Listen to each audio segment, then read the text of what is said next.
மாநிலங்களவையின் உறுப்பினராக தேர்ந்தெடுக்கப்பட்டிருக்கும் ஐஎஸ் இன்பதுரை எனும் நான் சட்டத்தினால் நிறுவப்பட்டதான இந்திய அரசியல் சட்டத்தின் மீது உண்மையான பற்றாவும் பற்றுறுதியும் கொண்டிருப்பேன் என்றும் இந்தியாவின் இறையாண்மையும் ஒருமைப்பாட்டையும் உறுதியாக பற்றி நிற்பேன் என்றும் நான் இப்பொழுது ஏற்கவிருக்கும் இந்த கடமையினை நேர்மையாக நிறைவேற்றுவேன் என்றும் கடவுளின் பெயரால் ஆணையிட்டு கூறுகிறேன்.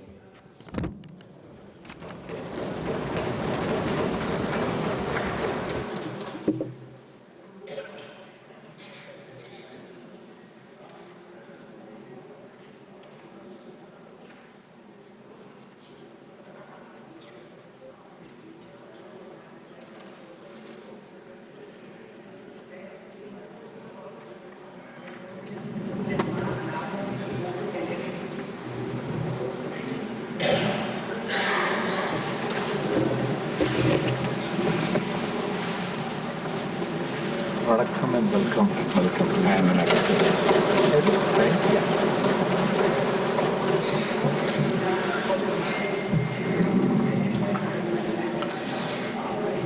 Papers to be laid on the table.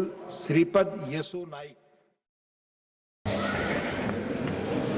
மாநிலங்களவையின் உறுப்பினராக தேர்ந்தெடுக்கப்பட்டிருக்கும் மா தனபால் என்னும் நான் சட்டத்தினால் நிறுவப்பெற்றதான இந்திய அரசியல் சட்டத்தின் மீது உண்மையான பற்றார்வமும் பற்றுறுதியும் கொண்டிருப்பேன் என்றும் இந்தியாவின் இறையாண்மையையும் ஒருமைப்பாட்டையும் உறுதியாக பற்றி நிற்பேன் என்றும் நான் இப்போது ஏற்கவிருக்கும் கடமையினை நேர்மையாக நிறைவேற்றுவேன் என்றும் கடவுளின் பெயரால் ஆணையிட்டு கூறுகிறேன்.